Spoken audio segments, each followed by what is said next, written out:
Presentation skill. And you know that how powerful is this skill. Just imagine that you go in and present something and everybody will love to listen to you and buy into your idea. Yes, it comes with the presentation skill. And you want to boost your presentation skill, right? So congratulations, because you find the right video. Because in this video, I'm going to give you 7 tips and 1 extra bonuses to boost your presentation skill. You want that right? So what are we waiting for? Let's get started. After working like last 15 years in IT field, this is what I realized. What is IT? Yeah. Sure. Thank you. So let's give a big hand to these student leaders to bring the training to you. Why don't you give them a big hand to them? So tip number 1, it's very, very important. Know your audience. Wherever you are going to present, let's say you want to present to your office, something to your boss or some of the team. Look at the people, send them a calendar invitation and see who accepted. And you can simply pay attention that who are actually coming. Let's say about you're going to a workshop and you're going to give a speech, present about your product or solution, your idea.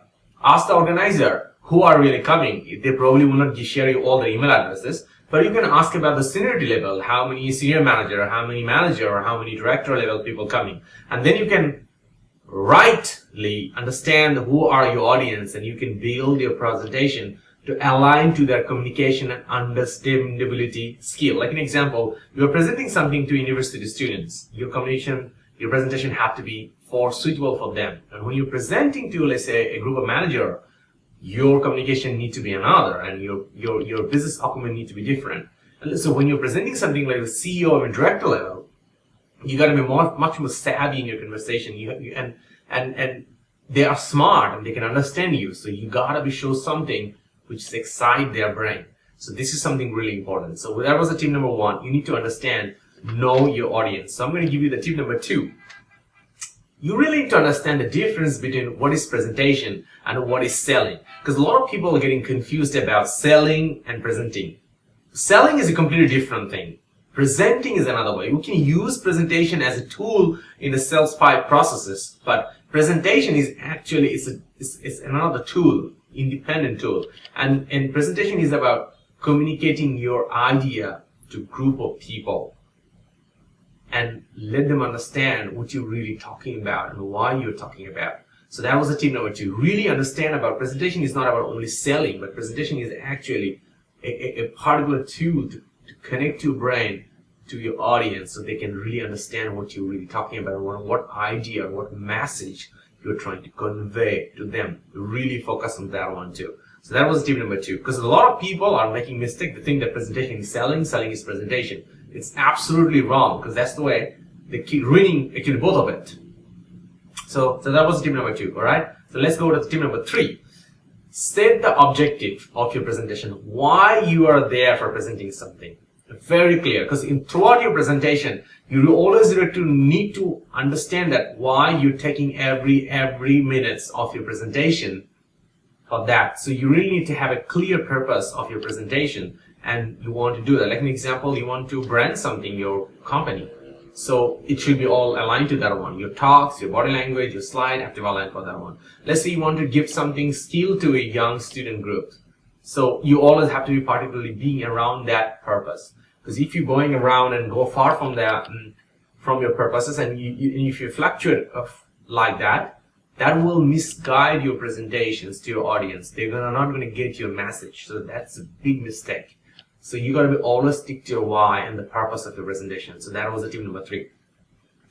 So tip number 4, create some slides. It's always good to have some slides. Well, you probably don't want to use slides or not want to put a lot of slides, which is fine. But there is a 2 common mistake people always make when it comes to slide. Number 1, they think about, oh, I gotta have like 50 or 40 slides for a 30 minutes of presentation. Do not do that. That's a typical big mistakes people does when having too many slides. You gotta always remember, you are there not to support the slide. The slide is there to support your presentation. Deep dive in your brain, mark it down. You are there not to support the presentation. The presentation slide is there to support you. You are the main game. You are the main active over there. You are the main hero in your presentation, and slide is just one of your tools to help you out.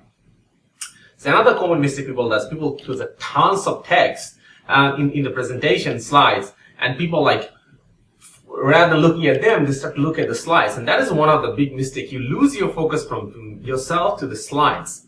That's the thing you don't want to happen. You want people to talk to you, so that means they want to listen to you, and you keep feeding them your information, your idea.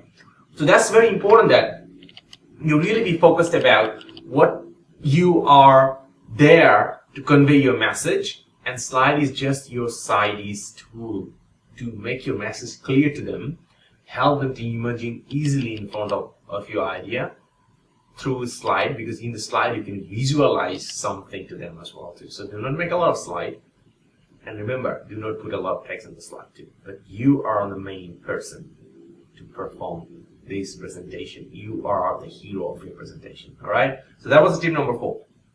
Now I'm going to give you the tip number 5. The flow of the presentation is very, very crucial. So you got to always remember the flow you're going to start is very important. So the way I like to recommend about this one, start your presentation with a why you're there, and then put a little bit about who you are, so people understand that who you are actually. So you get a little bit of credibility, and then you talk about how you are going to convey this message, and then finally tell them what it is.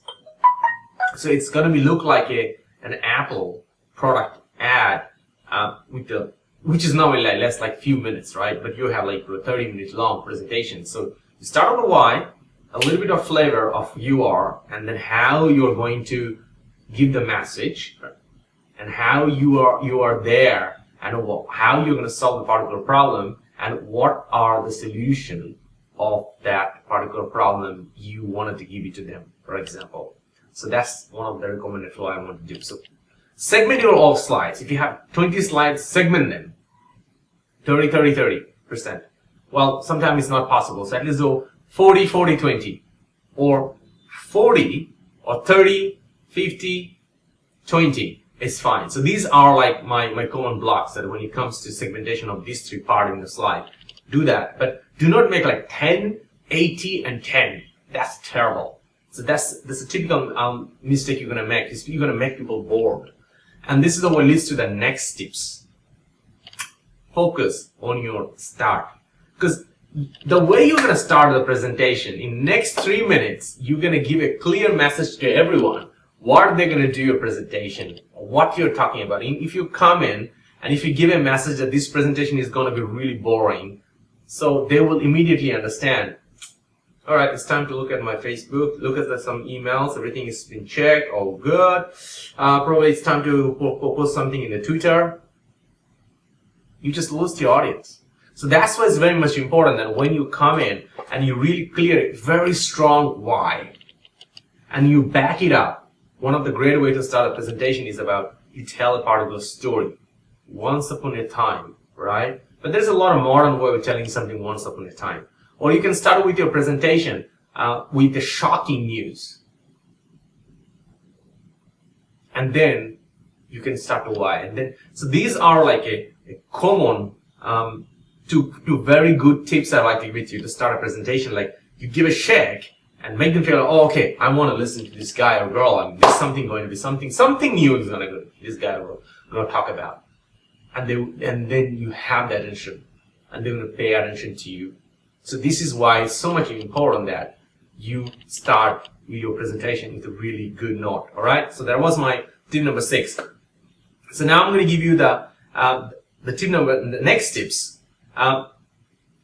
Is this one is when it comes to the end, you summarize the whole presentation. You have to have at least 1 or 2 slides to summarize what you're talking about. What is the particular solution you have been talking about? So they have a very good key takeaways from your presentation. Because if you don't do that one, because until now you've been telling so many things, right? You're going to the why, what, and how, and what, and then they probably have a lot of slides too, and have at least 1 slide to summarize all those what you've been talking about. Finally, what is the solution?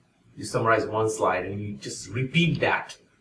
That will bring you that extra, the push of your message to every audience brain. And that's exactly what you want. They want you you want them to take away with some particular bullets point, so they will remember it and they will try to take some action on that one. It's a call for sales or product introduction or K factor or X factor of your product and so on. So that is why it's so much important, right? So now I'm going to give you one of the bonus, right? I told you that I have one bonus for you. So this bonus is this one. Pay attention to your body language. And you know, you probably have a very inconvenient problem. Maybe you're not really sure about how to talk. You feel so nervous. Not a problem. I'm going to give you two things. Just fix these two. You will be significantly able to improve your body language in your presentation. Significantly. Yeah, I really meant it. Significantly. How? So these are the two things. Number one, your legs. So a lot of people love to talk about around the stage, right? They love moving around, and that is one of the reasons probably. And you're trying to do that, and probably that is one of the reasons they get more nervousness. To avoid the nervousness of presentation, this is the way you could do it. You hold a center position of your presentation slide of the stage. If you're speaking out, if you're standing in front of people, just hold the ground for at least first 15 minutes. Do not move anywhere. That will make you more stable, and that will help you to pass that initial nervous break. And then after that, if you want, you can move. So that was tip number one. If you've been sitting and presenting in a meeting room, so don't cross your leg. Sit straight, put your hands on the table, and start. And just exactly be like that first 10 minutes. That will make you more stable, calm, and give you a smooth start of why at least. And then you always start to catch their attentions, and then you can be a little more relaxed. Alright? So that was about the legs. So now I told you that I'm going to give you two. The second tip is about your hand. So when you're presenting somebody, this is the thing you could do. Avoid showing the back of your hand. Try to use this side of your hand more. I want to tell you something which is going to change the way you've been thinking about that. If you see, so when you like the way I just did this one, the wave your hand and my hand around. So these hands make you feel comfortable. This side of the hand always make your audience comfortable when they're looking at you. But when you put this way, you try to put yourself more distant, and that's it. Like in a subconscious mind of you giving a subconscious mind of your audience a message that, hey, I'm a little bit nervous and I want to have more distance with you. And that's the thing you don't want. You're there to connect, right? You don't want distance. So don't show the back of your hand. Show this side of your hand. You know what? I was doing something amazing thing yesterday, and I made big changes, and I was talking to my team. I was so excited. So excited. And I just cannot wait to tell you that one thing that changed my project management meeting. You see an example? This is the way you show your this side of your hand, not the back of your hand. You show your hand, open it up, and then you will see. So just use these two body languages, and that will significantly improve your presentation skill. So that was my 7 tips and 1 bonus. Start practicing, alright? Start practicing today. So this is the thing. I think those boring tips I do not cover anything, because everything you need to practice, because if you don't practice, you're not going to get better. You got to practice your presentation at least one time before you present to other people. So do, of course, practice too, and use all the tips in your practice session too, and let me know how it goes for you, how much you have improved by commenting in the video. If you have a particular question about your particular problem, your presentation skill, go and comment below. I would love to answer your question. If you are also a great expert, a guru of presentation, come on. I would love to hear your tips as well. Come on, put your tips as well in the comment section. I would love to interact with you in the comment section, and also probably would love to become one of your friends as well too, because I'm always open for friends. So that was my tips. Take away the 7 tips and win the bonus. Start practicing and maximize, boost your presentation skill, because you know it's a super skill to have. So what are you waiting for? Let's start practicing my tips. All the best.